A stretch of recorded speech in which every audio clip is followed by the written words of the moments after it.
Good morning. এসে গেছে আমাদের পিএসসি পরীক্ষা। পিএসসির যে টেন্টেটিভ একটা নোটিশ এসছে, সেই নোটিশ অনুযায়ী আমরা দেখছি যে সিলেবাস বলছে যে সিলেবাসটা ছিল আমাদের 9 বছর আগে 2015 যে পরীক্ষাটা হয়েছিল, সেই একই সিলেবাসটা কিন্তু আছে এবং এখনো পর্যন্ত কিছু ইনক্লুড হবে কি না বা কিছু কি মানে বাদ দেওয়া হবে কি না কিছু জানা নেই। যে সিলেবাসটা ছিল সেই সিলেবাসটাই আছে এবং তার উপর ভিত্তি করেই আমি আজকে বাংলার আরণ্যক উপন্যাসের প্রশ্ন উত্তর আলোচনা করতে চলেছি। আরণ্যক লিখেছেন বিভূতিভূষণ বন্দ্যোপাধ্যায় এবং এই যে উপন্যাসের তো অনেকগুলো পরিচ্ছেদ আছে। তো প্রথম পরিচ্ছেদের যে 4টে উপ অধ্যায় আছে সেখান থেকে কিছু প্রশ্ন উত্তর আমি আলোচনা আজকে করতে চলেছি। তো প্রথম প্রশ্ন হলো, আরণ্যক উপন্যাসে ঔপন্যাসিক বা বিভূতিভূষণ বন্দ্যোপাধ্যায় কত বছর আগের কথা বলেছেন? কত বছর আগের ঘটনার কথা বলে উনি উপন্যাস শুরু করছেন? উত্তর হবে 15-16 বছর। দ্বিতীয় প্রশ্ন হলো, সত্যচরণ কি পাশ করে বসে আছেন? সত্যচরণের কথা জানা যায়। 3টে চরিত্র আমরা পরপর পাই। এই প্রথম পরিচ্ছেদে আমরা 3টে চরিত্র পেয়েছি। 1 হচ্ছে সত্যচরণ, 2 হলো অবিনাশ, 3 হলো সতীশ। তো সত্যচরণ কি পাশ করে বসে আছেন? উত্তর হবে বিএ পাশ করে বসে আছেন। তৃতীয় প্রশ্ন, উপন্যাসের শুরুতে কোন পুজোর উল্লেখ আছে? উপন্যাসের শুরুতে কিন্তু সরস্বতী পুজোর উল্লেখ আছে। চতুর্থ হচ্ছে, মেষের চাকরের নাম কি? মেষের চাকরের নাম হলো জগন্নাথ। আচ্ছা, চাকর জগন্নাথের হাতে কত টাকা দেওয়ার ব্যবস্থা ছিল? উত্তর হবে 10 টাকা। 10 টাকা দেওয়ার ব্যবস্থা কথা এখানে বলা হয়েছে। 6 নম্বর প্রশ্ন, খাবারের দোকানের ময়রার নাম কি? খাবারের দোকানের ময়রার নাম কি? উত্তর হবে অভয় ময়রা। আশা করছি কোথাও অসুবিধা হওয়ার কথা নয়। তারপরের প্রশ্ন, ঔপন্যাসিক কোন স্কুলের চাকরি ছেড়ে বসে আছেন? উত্তর হবে জোড়াসাঁকো স্কুল। জোড়াসাঁকো স্কুলের চাকরি ছেড়ে বসে আছেন। তারপরের প্রশ্ন, ঔপন্যাসিক সতীশের সঙ্গে কোথায় থাকতেন? ঔপন্যাসিক সতীশ, এখানে কথকের কথা বলা হয়েছে, অর্থাৎ এখানে সত্যচরণের কথা বলা হয়েছে। শুরু হচ্ছে আমি দিয়ে, সেটা আমরা ঔপন্যাসিক ধরবো। পরে যখন বলা হচ্ছে তখন তার নাম সত্যচরণ। যাই হোক, সে সতীশের সঙ্গে কোথায় থাকতো? হিন্দু হোস্টেলে। সতীশের পেশা কি ছিল? উত্তর হবে সতীশ আলিপুরের উকিল ছিল। ঠিক আছে, অপশন হয়তো দিয়ে দিল উকিল ছিল, ব্যারিস্টার ছিল, ডাক্তার ছিল, ইঞ্জিনিয়ার ছিল। 4টে অপশন দিয়ে দিল। উত্তর হবে আলিপুরের উকিল। আবার দিয়ে দিল আলিপুরের উকিল, অন্য কোনো একটা জায়গা দিয়ে দিল, অন্য কোনো 3টে অপশানে দিয়ে দিল আলিপুরের উকিল, তাছাড়া দিয়ে দিল কলকাতার উকিল, এছাড়া দিয়ে দিল অন্য একটা জায়গা বা কোনোটিই নয়। তাহলে উত্তর হবে আলিপুরের উকিল। তারপরের প্রশ্ন, ময়মনসিংহের জমিদারের ছেলের নাম কি ছিল? ময়মনসিংহের জমিদারের ছেলে ছিল অবিনাশ, তার নাম ছিল অবিনাশ। উত্তর হবে অবিনাশ। এমনও প্রশ্ন আসতে পারে, অবিনাশ কে ছিল? ময়মনসিংহের জমিদারের ছেলে। হ্যাঁ, এবার ময়মনসিংহ জায়গাটার নাম দিয়ে দিতে পারে জমিদারের ছেলে ছিল না পুত্র ছিল, এরকম দিয়ে দিল, বা ছেলে ছিল, পৌত্র ছিল, নাকি দাদা ছিল, এইরকম দিয়ে দিতে পারে। ঠিক আছে, বা জায়গার নাম চেঞ্জ নাও করতে পারে। তাহলে উত্তর হবে অবিনাশ। ময়মনসিংহের জমিদারের ছেলের নাম ছিল অবিনাশ। পরের প্রশ্ন, সতীশের কোথায় টিউশন থাকে? সতীশের একটা জায়গায় টিউশনের কথা বলা আছে, সে যেত, নাম হচ্ছে বালিগঞ্জ। কোথায় না বালিগঞ্জ। আচ্ছা, পরের প্রশ্ন, জলসার আসর কখন বসেছিল? জলসার আসর কখন বসেছিল? উত্তর হবে বিকেলে। পরের প্রশ্ন, উপন্যাসের প্রথম পরিচ্ছেদে কোন কোন গানের কথা আছে? প্রথম পরিচ্ছেদে কোন কোন গানের কথা আছে? ঠুংরি ও কীর্তন। ঠুংরি ও কীর্তন গানের কথা উল্লেখ এখানে আছে। আচ্ছা, 14 নম্বর প্রশ্ন, জলসা কখন শেষ হলো? জলসা শেষ হয়েছে রাত 11টা। তারপরের প্রশ্ন, ডিবেটিং ক্লাবের সভাপতি কে ছিলেন? ডিবেটিং ক্লাবের সভাপতির নাম হলো গুরুদাস বন্দ্যোপাধ্যায়। গুরুদাস বন্দ্যোপাধ্যায়। তারপরের প্রশ্ন, ডিবেটিং ক্লাবের আলোচনার বিষয় কি ছিল? উত্তর হবে স্কুল কলেজে বাধ্যতামূলক ধর্ম শিক্ষা প্রবর্তন করা উচিত। এই বিষয় নিয়ে কিন্তু ডিবেটিং ক্লাবের আলোচনা ছিল। পরের প্রশ্ন, অবিনাশ প্রস্তাবকর্তা হলে ঔপন্যাসিক কে ছিল? অবিনাশ যদি প্রস্তাবকর্তা হয়, ঔপন্যাসিক কে ছিল? ঔপন্যাসিক বলতে এখানে সত্যচরণ পরে জানা গেছে, কথকের কথা। যাই হোক, উত্তর হবে প্রতিবাদী পক্ষের নায়ক। প্রতিবাদী পক্ষের নায়ক ছিল। পরের প্রশ্ন, অবিনাশের বাড়ি কোথায়? অবিনাশের বাড়ি হলো হ্যারিংটন স্ট্রিটে। অবিনাশের বাড়ি কিন্তু হ্যারিংটন স্ট্রিটে। আচ্ছা, পরের প্রশ্ন, অবিনাশের বাড়িতে কটার সময় চা খাওয়ার নিমন্ত্রণ ছিল?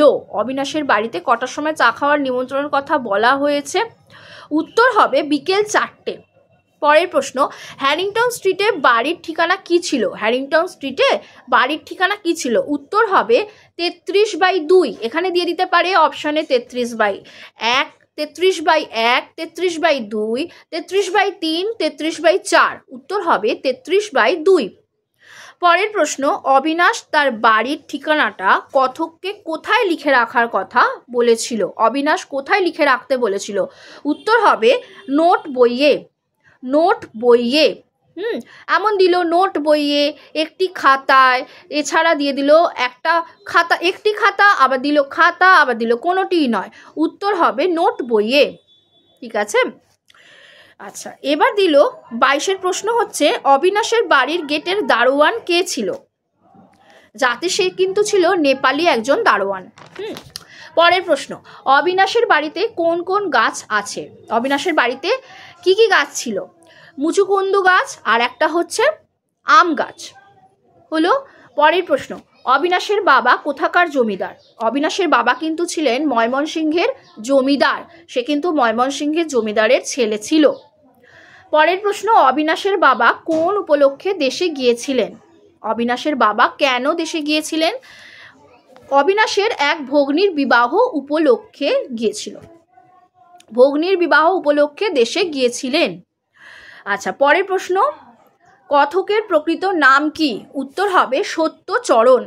ঠিক আছে, এখানে একটুখানি প্রশ্ন দিল অবিনাশ, সত্যচরণ, সতীশ, কোনোটিই নয়, দিয়ে দিল কথক বিভূতিভূষণ বন্দ্যোপাধ্যায়। উত্তর কিন্তু এখানে হবে সত্যচরণ।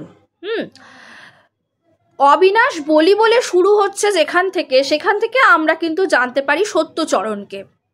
তখন সত্যচরণ কথা বলতে শুরু করে। সত্যচরণের পেশা কি ছিল? সত্যচরণ একজন মাস্টার ছিল। সত্যচরণ কোথায় মাস্টারি করত? জোড়াসাঁকো স্কুলে। পরের প্রশ্ন, সত্যচরণ জঙ্গলমহলের কোন জেলায় আছে? সত্যচরণদের জঙ্গলমহল, ওদের একটা জঙ্গলমহল আছে। সত্যচরণদের জঙ্গলমহলটা কোন জায়গায় আছে বা জেলায় আছে? উত্তর হবে পূর্ণিয়া জেলা। আচ্ছা, পরের প্রশ্ন, সত্যচরণদের কত বিঘে জমি আছে? সত্যচরণদের তো জঙ্গলমহল আছে, আগেই বলে দিয়েছে। সেখানে জমি আছে কত বিঘে? 20-30 বিঘে জমি। দিয়ে দিল 20-30 বিঘে। উল্টো পাল্টা করে ঘুরিয়ে ফিরিয়ে দিয়ে দিল। তাহলে 20-30 বিঘে, 20 থেকে 30 বিঘে জমি আছে। আচ্ছা, অবিনাশ কেমন স্বভাবের মানুষ? সে ছিল, উত্তর হবে খুব খোলাখুলি ও দিলদরিয়া মেজাজের মানুষ। আচ্ছা, পরের প্রশ্ন, অবিনাশদের কত হাজার বিঘে জমি আছে? অবিনাশদের, ঠিক আছে, 30,000 বিঘে জমি আছে। আচ্ছা, এটা গেল উপ অধ্যায় 1-এর আলোচনা। এর বাইরে কোনো প্রশ্ন আসতে পারে না বা আসবে না। এইগুলোই হচ্ছে প্রধান প্রশ্ন, মূল প্রশ্ন। উপ অধ্যায় 2 থেকে প্রশ্ন আলোচনা করছি। প্রথম পরিচ্ছেদের দ্বিতীয় অধ্যায়ে কোন ঋতুর উল্লেখ আছে? প্রথম পরিচ্ছেদের যে দ্বিতীয় অধ্যায়, সেখানে কোন ঋতুর উল্লেখ আছে? উত্তর হবে শীত ঋতু। পরের প্রশ্ন, গরুর গাড়িতে কত ক্রোশ রাস্তা চলার কথা বলা আছে? গরুর গাড়িতে কত ক্রোশ রাস্তা চলার কথা বলা আছে? উত্তর হবে 15-16 ক্রোশ। দিয়ে দিল 14-15, 15-16, 16-17, 17-18। উত্তর হবে 15-16 ক্রোশ। তারপরে কটার সময় কাছারি পৌঁছানোর কথা বলা আছে? উত্তর হবে বেলা 10টার সময়। পরের প্রশ্ন, জঙ্গলের মধ্যে কি কি আছে? এটা একটুখানি উত্তরটা বড় এমনও দিতে পারে, আসলে সবগুলো আমি এখানে তুলে ধরেছি, একটা হয়তো তুলে দিয়ে অপশানে দিয়ে দিল। আমি সবগুলো বলছি। কতকগুলি খড়ের ঘর, জঙ্গলের কাঠ, বাঁশ ও খড় দিয়ে তৈরি, ঘরে শুকনো ঘাস ও বনঝাউয়ের সরু গুড়ির বেড়া, তাহার উপর মাটি দিয়ে লেপা। দেখো এরকম দিয়ে দিল কতগুলি খড়ের ঘর, আবার দিল কতগুলি পাতার ঘর, কতগুলি কাঠের তৈরি ঘর, আবার দিয়ে দিল কতগুলি বাঁশের তৈরি ঘর, কিন্তু উত্তর কি হবে? কতগুলি খড়ের ঘর। এখানে কিন্তু খড়ের ঘর আছে, ঠিক আছে। তারপরের প্রশ্ন, প্রথম পরিচ্ছেদে কটি উপঅধ্যায় আছে? 4টি উপঅধ্যায় আছে। হয়ে গেল। পরের যে উপঅধ্যায় আছে যেটা হলো 3 নম্বর উপঅধ্যায়, সেখানে দেখো বলছে কাছারির বৃদ্ধ মোহরীর নাম কি? কাছারির বৃদ্ধ মোহরীর নাম কি? উত্তর হবে গোষ্ঠ চক্রবর্তী, ঠিক আছে। এটা তো খুব ইম্পর্টেন্ট কোয়েশ্চেন, গোষ্ঠ চক্রবর্তী। 2 নম্বর হলো গোষ্ঠ চক্রবর্তীর কোথায় বাড়ি? গোষ্ঠ চক্রবর্তীর বাড়ি ছিল বনপাশ স্টেশনের কাছে কোনো গ্রামে। বনপাশ স্টেশন দিয়ে দিল, বনগা স্টেশন দিয়ে দিল, ওই কাছাকাছি যেহেতু বনপাশ বনগা, সেই জন্য এইরকম অপশানে থাকবে। তো উত্তর হবে বনপাশ স্টেশনের কাছে কোনো গ্রামে বাড়ি। কত বছর আগে ডাকাতি হয়েছে বা ডাকাতির কথা বলা আছে? উত্তর হবে 8-9 বছর আগে। পরের প্রশ্ন, জাপানি চিত্রকরের নাম কি? জাপানি চিত্রকরের এখানে একজনের নাম আছে, তার নাম হলো হোকুগাই। পরের উপাধ্যায় যে 4, সেখান থেকে প্রশ্ন হলো কাছারির বটগাছের নাম কি? কাছারিতে একটা বড় বট গাছ আছে, সেই বট গাছটার নাম কি? গ্র্যান্ড সাহেবের বট গাছ, গ্র্যান্ড সাহেবের বট গাছ। পরের প্রশ্ন, প্রিয় বেঞ্চখানা কোথায়? কথকের প্রিয় বেঞ্চখানা কোথায়? গোল দিঘিতে।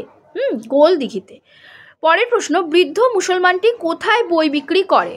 বৃদ্ধ মুসলমানটি কোথায় বই বিক্রি করে? প্রেসিডেন্সি কলেজের রেলিংয়ে, প্রেসিডেন্সি কলেজের রেলিংয়ে বই বিক্রি করে। পরের প্রশ্ন, কথক কোন ভাষা শিখেছিলেন? কথক কোন ভাষা শিখেছিলেন? হিন্দি দেহাতি ভাষা শিখেছিলেন।